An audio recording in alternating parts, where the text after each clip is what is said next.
All right.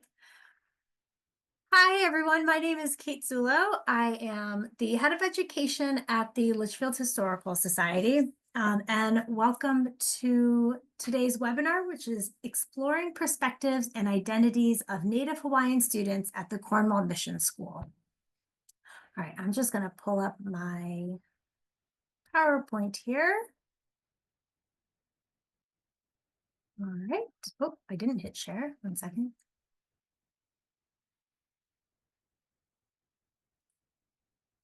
Okay.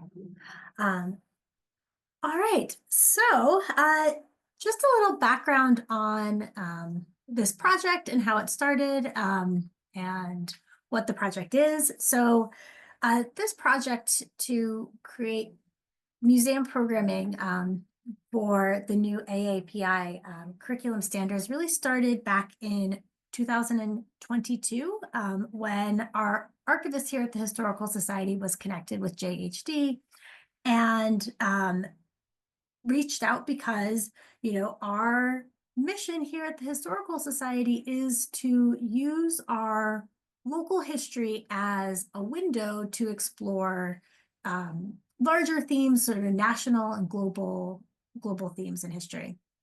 So there was this this desire to find local stories that could fit into the AAPI curriculum. And with especially this emphasis on bringing in collections. And that's what we do here at the museum. When we build our school programming, we always try to root our education programs in an opportunity for students to experience primary sources or significant places, so they have sort of that experience with something authentic from the time period that they're studying. So for us, this program really started with one object in our collection, and that is this book that we have here. I know it's small. It's very small. You can see how thin it is. It doesn't look very, very impressive given its size. But this little book actually has an incredible story behind it, as it is a pretty rare copy of the publication of the memoirs of Henry Obakaya, a native of Hawaii and a member of the Foreign Mission School. All right, so let's get into I'm not advancing. 1 second. Oh, I was supposed to say who I am. This is me. This is where I work at the Litchfield Historical Society. We're in Litchfield, Connecticut. All right. So I like to start this program with a little portrait reading. So taking a look at the man we see on the screen and really looking at his physical characteristics and sort of exploring who we think this person might be, what we know about him just based on his image. So if we do a really quick first impression of Henry Obakaya, a lot of you may be thinking first of sort of some of his physical characteristics, his skin color, his hair. You might be noticing his age, that he's a young man. Or perhaps his clothing is standing out to you. The fact that he's wearing Western wear, that he's dressed quite, he's quite dapper. Or maybe it's his face expression or his features, his face that really stands out to you. All of these, or it also could be the medium, right, that we're looking at. Not a painting, not a portrait, but or it is a portrait, but not a portrait miniature, but we're looking at a sketch. So already, just by this little portrait reading, just by this observation of this image of Henry, we can start to understand a little bit about him. And we can start making assumptions about what his story might be. Now, to add to this, we're going to add the context that it comes in. So this image, as we can see, is from the front of the book plate. So this is the that we're looking at. So this is going to give us a little extra context of who he is. So obviously this is Henry Obokaya. We know now that he is a native of Hawaii, or Hawaii as it's written on the book. And then this next line is pretty interesting, that he's a member of the Foreign Mission School. And this is going to be part of our story today, is the story of the Foreign Mission School in Cornwall, what that was, why it existed, and how it sits in sort of the context of what was happening in America at the time. Then we also see an interesting thing right below, is that he in fact dies in Cornwall in 1818 when he is only 26 years of age. The other really big key to this publication is who published it. And we see at the bottom that it is published at the Office of the Religious Intelligencer. There are going to be actually several publications of this book. The one that I have here, our copy in the collection, was in fact published by the American Tract Society in New York City. So we know right off the bat that that religion is going to be part of our conversation today, right? Even if you didn't know what a mission school is, this book tells us that we're going to be really talking about a religious story here.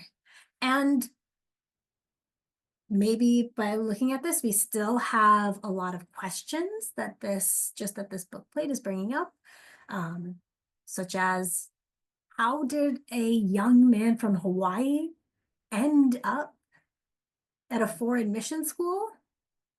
Why were his memoirs published? And what are we going to learn about him from reading this book? All right.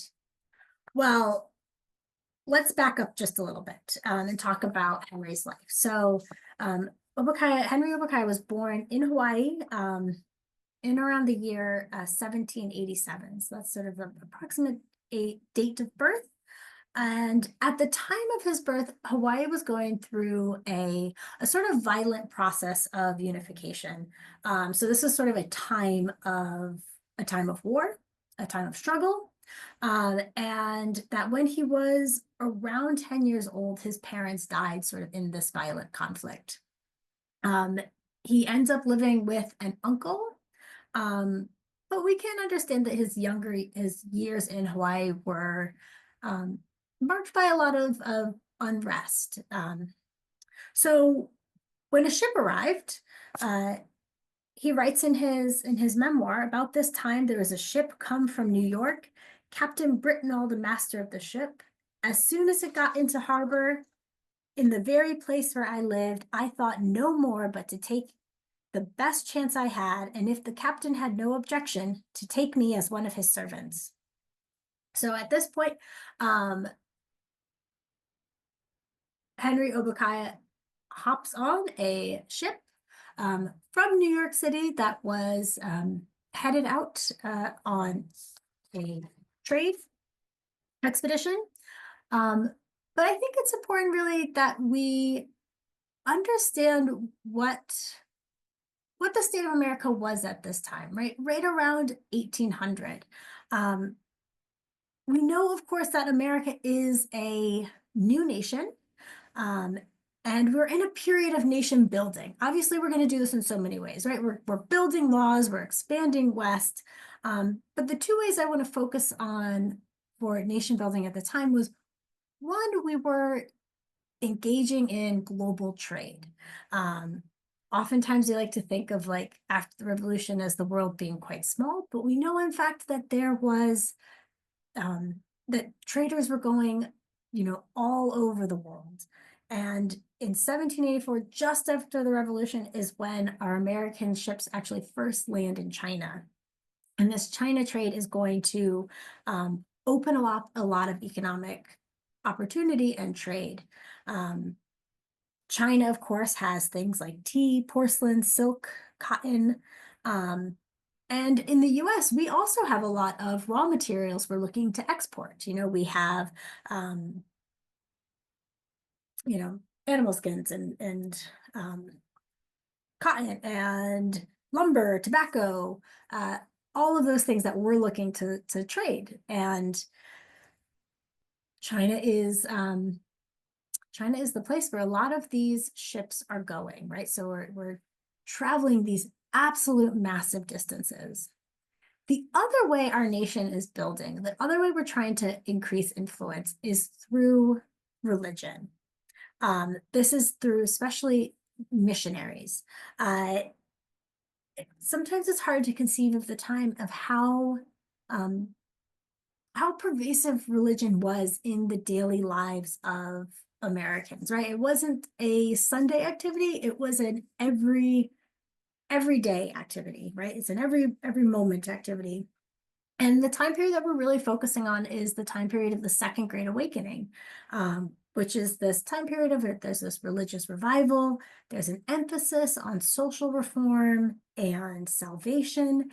And a big tenet of that is missionary practices, right? These people saw America as sort of a beacon of liberty who could be world savers, and whose object is to effect an entire moral revolution in the whole human race. So their emphasis is not just local, but really global. So this is these are some of the factors that are going to play into Henry's life and how he gets to Connecticut, and what his travels mean when he gets here. So if we look at this this map of his travels, so once he boards Captain Britnell's ship in Hawaii, he has a lot of travel ahead of him, right? So he's going to actually be traveling for about 2 years. He's going to go up to Alaska, to the Seal Islands. He's going to go to China. He's going to go to the West Indies. His ending location is going to be New Haven. That's where he gets off the ship. And it's in New Haven where his story takes quite a turn. And the story kind of goes that he's sort of sitting at the steps of Yale, sort of lamenting that he doesn't have the opportunity to learn. That's sort of the how the legend goes. Regardless of if he was sitting there crying that he didn't have anyone to teach him, he does become connected with a Reverend Edwin Dwight, who was the cousin to the president of Yale. So a really well-connected person who agrees to teach him, and becomes really his benefactor in Connecticut. Henry lives with friends of Dwight. He becomes very close with a man, Samuel Mills, who was a friend of Dwight's in New Haven, but was actually from or had gone to school in a part of Litchfield known as South Farms at the time. And especially Mills becomes really deeply convinced in the idea of educating Henry Obakaya as a missionary. So this idea that if he was taught the Christian religion, he could return to Hawaii and teach it to the native people of Hawaii. So Henry it becomes sort of integrated into this world of these well-connected, religious-minded missionaries, and they decide to open a school for these young Hawaiian boys. There were 5 of them at the time, so it was Henry plus the 4 we see on the screen. Thomas, who actually joined Henry on the ship in Hawaii, so they both sort of joined the ship at the same time. And the first place that they open up that they go to school is they sort of establish the school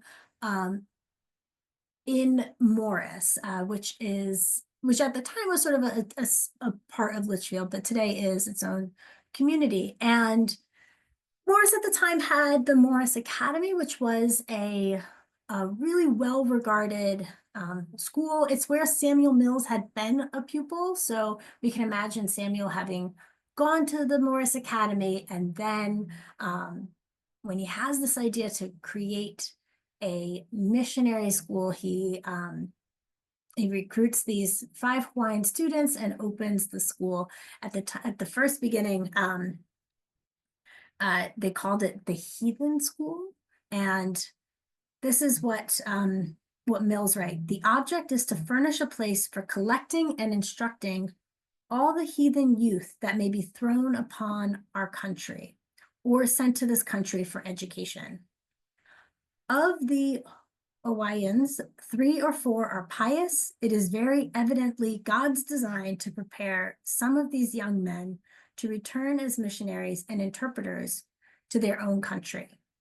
I love that quote because it really gets at the motivation for these 4 men like Mills and Dwight, why they would open up this school. They said very plainly that their design is to they use the word educate. You could also use the word indoctrinate, but like their idea is that they're going to bring these men from these youths, right? These youths from other countries, educate them in the Christian traditions so that they can become missionaries. So like I said, it starts in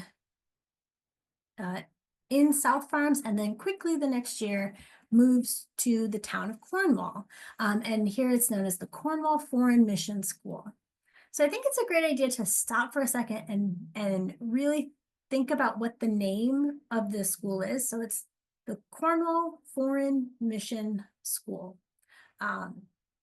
Let's focus in on foreign, right? So this is a school that is for, they say foreign students, but what they really mean is non-Christian, right? So we'll take a look at the list of students that went to school here. What by foreign, they mean either those that are from another country or that are indigenous to this country, but not Christian is really the main key thing here. And then the mission part there, this means that this school is, like Mills said, specifically designed so that these students are going to be educated at the cost of the school's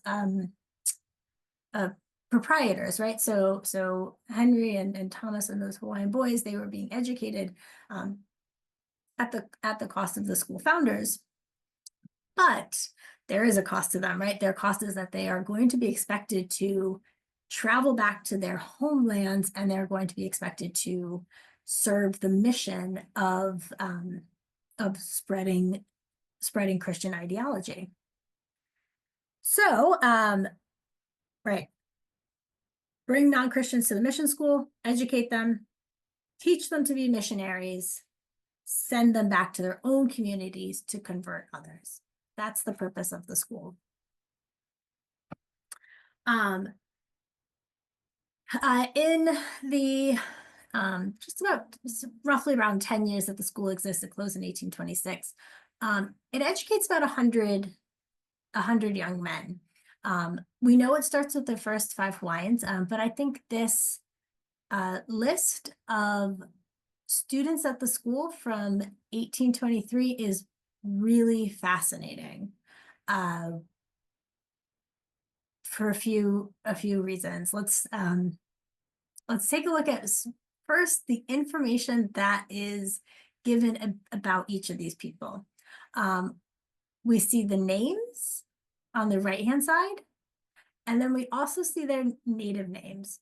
It was a really common practice for the students at the school to have their name changed.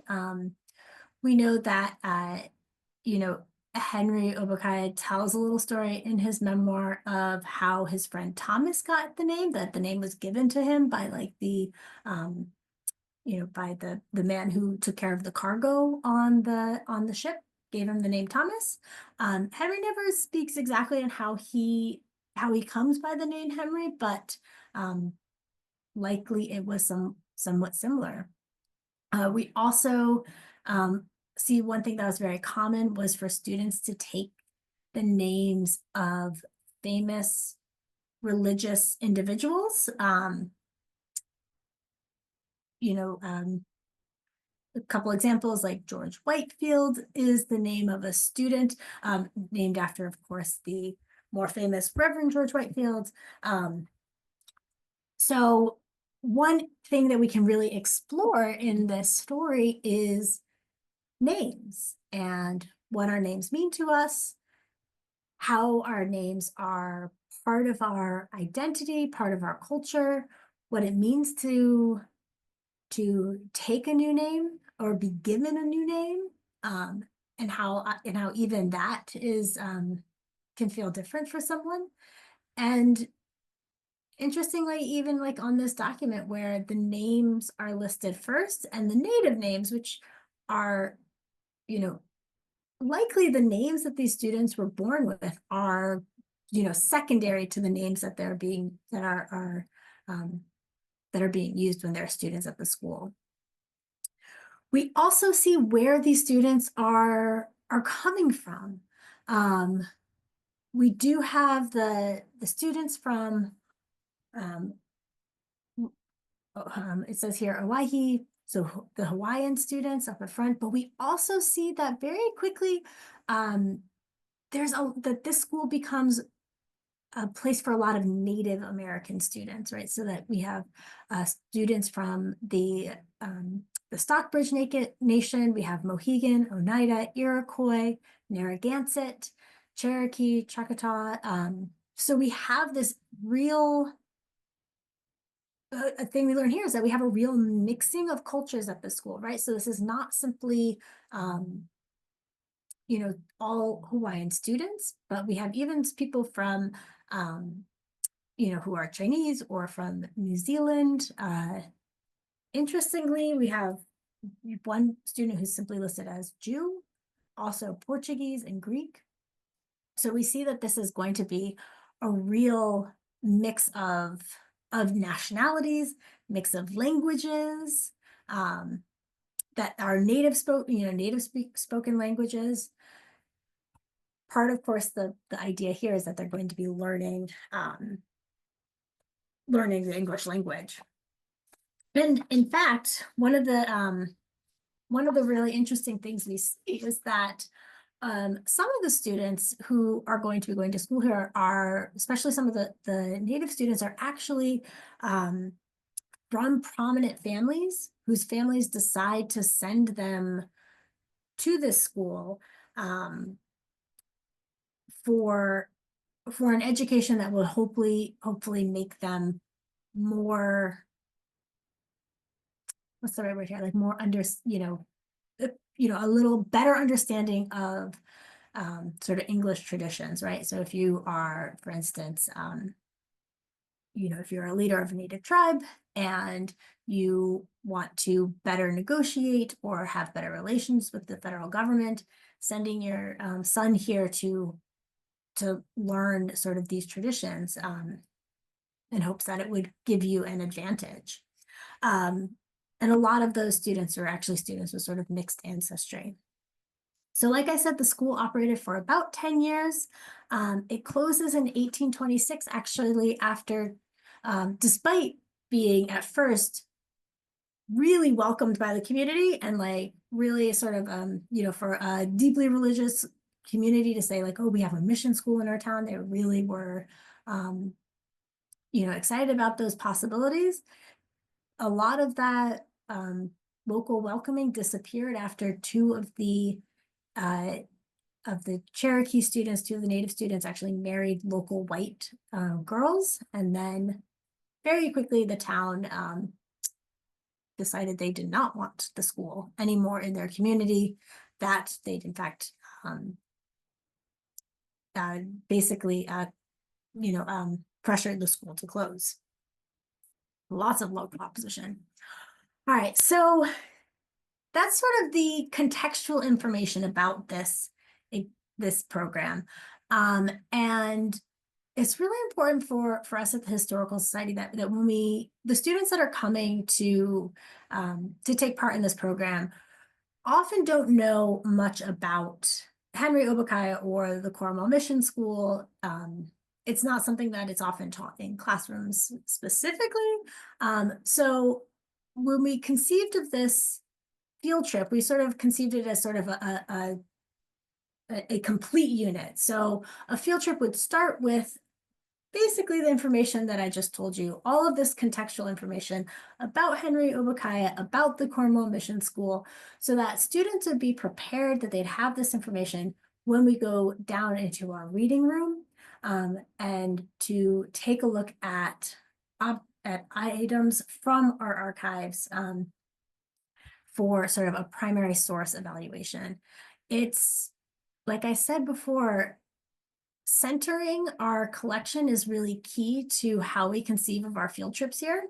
So I thought I would just sort of go through the type of items that we looked at here and the type of activities that the students came and participated in. So these are some photos from students in, I think it was the first year, so 2023. At the Historical Society. Okay, so the first thing when we are doing sort of an archives analysis is we want to give students the opportunity to, one, have important background information. So we'll never give students a primary source unless they also have some context with it. So for instance, for this letter, which is a letter that's held at Harvard, we give them this little background information about the author of the letter, who was one of those 5 boys who was at the school with Henry Obakaya. His name was George Tamery, or he was called George Prince sometime because he was the son of a king. And this letter, he is writing to, oh boy, actually, I don't have the name of who he's writing to. I think he's writing to Samuel Mills. Let me see. So I think he's writing to Samuel Mills, but basically what we would do is students would have the opportunity to read a little of his background information, like you see on the right. Then this is just your basic biographical information, right? Who he is, where he was born, who his parents were, sort of relevant information to the letter. And then we give students a reproduction copy of the letter. It's really important to us that first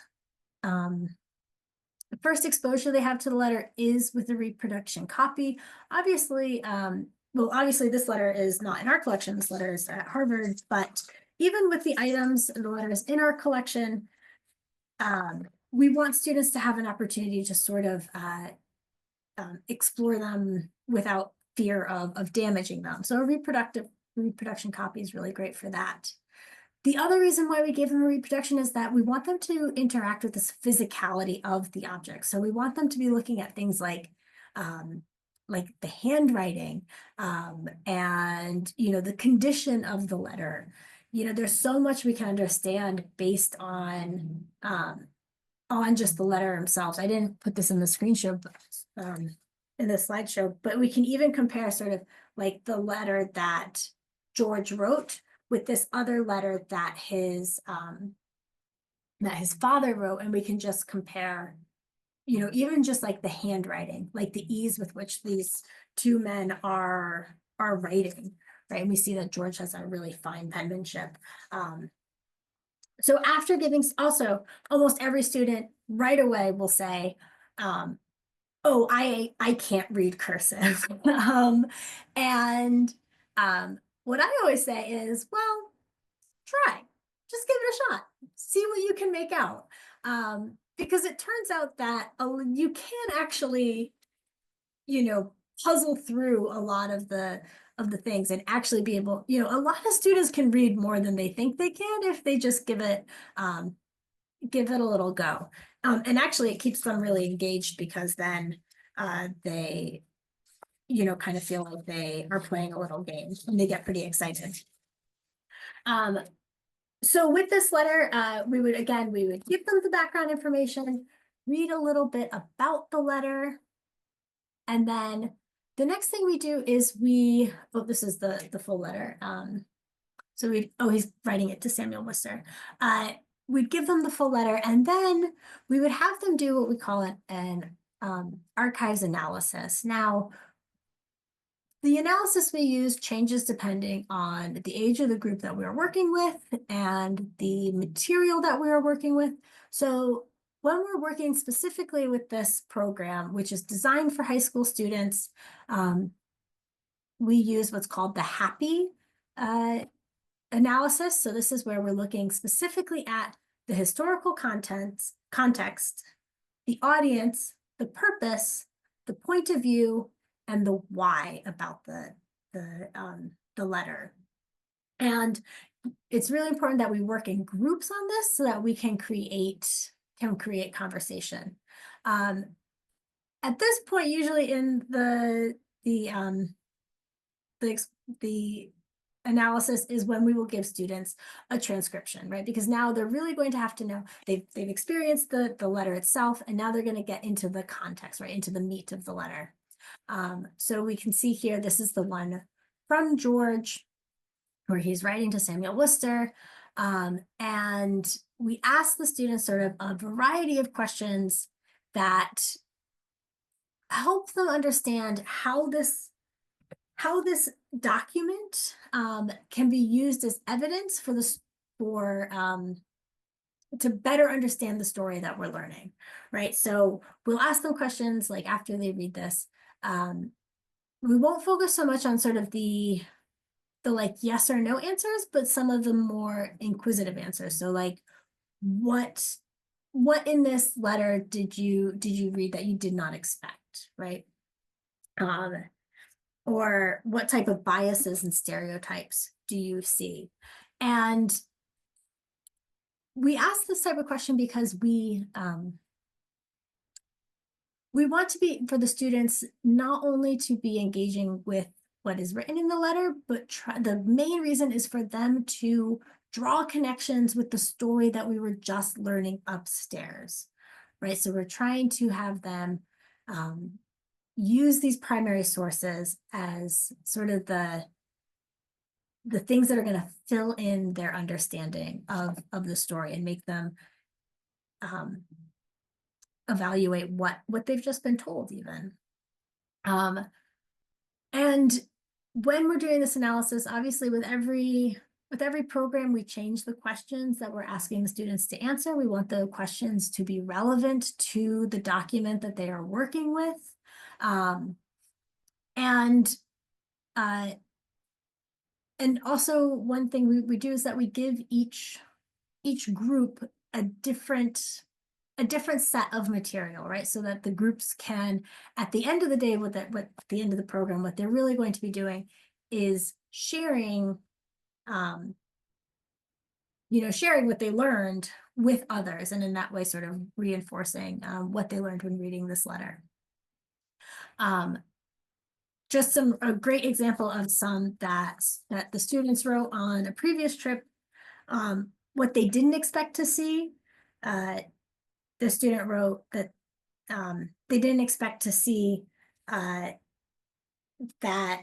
Oh, I think this is for a different letter, but they wrote like, that they were excited. They didn't expect to see that he enjoyed his time, that Henry Obakaya was enjoying his time at school. and that he sort of felt relaxed to be within the culture and the environment. And most importantly, we asked what kind of questions they have coming out of this. So having read this document, what other questions do they have? And hopefully some of their classmates who are reading other documents can help them fill that in. Again, this is kind of how we run through. This is another item that we have in our collection. So again, we give students a little background information on the person. For instance, this one is George Whitefield, who was a member of the Chippewa Nation. We present them with the paper. This one, we would give them actually both the reproduction, but because it's in our collection, they're also going to have an opportunity to interact with the physical letter itself, right? So this is a letter that we have in our collection. While we give them the reproduction, we also have the original one there so that students will have the ability to read through it and then, understand that they're looking at something that was made by a student at this, at the mission school. And give them the transcription. Obviously, this one has really, really good penmanship, but still it's important that we give the transcription so that students can fully understand the information that they're reading. This letter is a particularly hard one to read. This letter is written by a boy named George. He's like young when he comes to the school. He's like 13, 14 years old. And as you see in this letter, he's writing to Reverend Amos Bassett, basically saying that he he and another student are fighting to the point where he feels like he has to leave the school, or he will, as he says in the opening line, "I will tell you now that I very soon must be killed if I stay here any longer." So a little, really looking into one thing why we share both Henry Obakaya's letter, which where he seems really quite delighted with his experience, comparing it to George Whitefield's, where he is obviously really desperate for his safety, is important to show these different students' experiences. Another thing we do here is we show students, one great thing we have in our collection are these penmanship pieces that were created by students at the mission school. So this one again was on the left was by George Whitefield. On the right was by a student who went by the name Stephen Van Rensselaer, again taking a famous white man's name as his own. And looking at because again, thinking of one of the key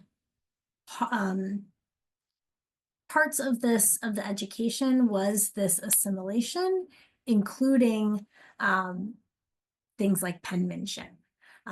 So a field trip always, we end the field trip, because this is such kind of heavy information, by actually having the students attempt to write their own names using quill and ink, so that they can really appreciate how skilled and beautiful this work is.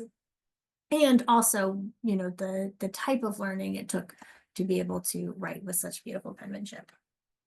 And here is just a great photo of the first group that came and did this. This is, we have JHD on the side with their teacher, Michelle. Our former archivist, Linda, is on the other side, and they're holding up their signatures that they wrote with the quill pens. All right, so that really is an overview of the context of the story that we give, also a little bit about the primary sources that we use and how we use them in the classroom. A lot of the letters are a little long, so we want to make sure that we give ample time for reading them, which unfortunately we can't do in a short webinar, but we will we'll try to make those available. And if there are any questions, I am here to answer them. I'm just going to stop sharing real quick.